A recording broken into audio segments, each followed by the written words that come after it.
ဒီနေ့ဗီဒီယိုမှာတော့ကျွန်တော်တို့ဒီ setting တစ်ခုကိုမပိတ်ထားမိရင်ကိုယ့်ဖုန်းထဲကို virus ဝင်နိုင်တယ် virus တွေဝင်ဘာဖြစ်နိုင်လဲဆိုတော့ကိုယ့်ရဲ့ဖုန်းထဲကပတ်စံတွေကိုသူတို့ထုတ်ယူသွားနိုင်ပါတယ်ပြီးတော့ဖုန်းထဲမှာကိုဘာလို့အသေးစိတ်သူတို့ဘက်ကနေမြင်ရနိုင်တယ်ပေါ့နော်ဒါကြောင့်မို့ဒီ setting တစ်ခုကိုပိတ်ထားပြီးဖို့လိုတယ်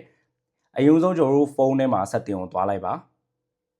ပြီးရင်ကျွန်တော်တို့ Samsung မှာဆိုရင်ပေါ့နော် APPS ဆိုတာလိုက်ရှာပေးလိုက်ပေါ့နော်အချို့ဖုန်းတွေမှာလည်း application ဒါမှမဟုတ် APPS ဆိုပြီးတော့လိုက်ရှာလို့ရတယ်ဒီအောက်ဆုံးကိုသွားလိုက်ပေါ့နော်Okay ပြီးတော့ရင်ကျွန်တော်တို့ app ဆိုတဲ့ဟာကိုတွေ့ပြီဒီမှာကျွန်တော်တို့အဲ့ဒီဟာကိုတစ်ချက်လောက်နှိပ်ပေးလိုက်မယ်ပေါ့နော် Okay ပြီးတော့ရင်ကျွန်တော်တို့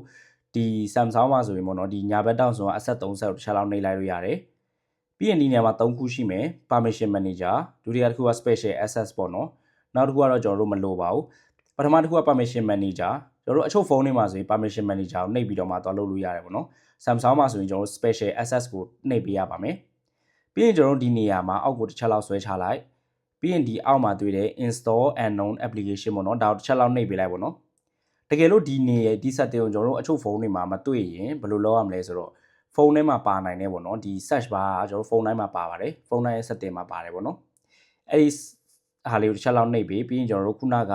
စာသားလေးကိုရိုက်ထည့်လိုက်ပါပေါ့နော်ဒီရဲ့စာကြောင်းကတော့အကုန်လုံးတူပါပဲ install လို့ရိုက်ထည့်လိုက်ပေါ့နော်ပြီးရင်ဒီဒုတိယနေရာမှာပေါ်လာလိမ့်မယ် install unknown application ပေါ့နော်ဒီနေရာမှာဒုတိယတစ်ခုပထမတစ်ခုကိုနှိပ်ပေးလိုက်ပေါ့နော်ဒီလိုမျိုးလေးပေါ်လာလိမ့်မယ်ပြီးရင်ဒီအောက်က install unknown application ကိုပဲလိုက်ရှာလိုက်ပေါ့နော်တစ်ချက်လောက်နှိပ်ပေးလိုက်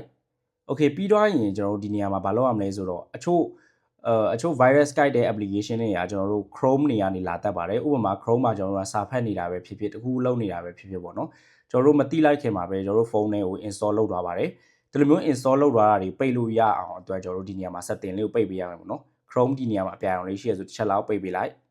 Okay အချို့ browser တွေလည်းကျွန်တော်တို့လိုက်ပိတ်ပေးလိုက်ပေါ့နော်ဒီနည်းနဲ့ကျွန်တော်တို့ဖုန်းကို virus မဝင်အောင်တားလို့ရပါတယ်ဒါဆိုရင်အားလုံးပဲစီမီကြပါစေကျွန်တော်တို့နောက်ထပ်ဗီဒီယိုမှာပြန်တွေ့ကြမယ်နောက်ဗီဒီယိုအတွက် HMC1 ကို like follow နဲ့ subscribe လုပ်ထားလို့ရပါတယ်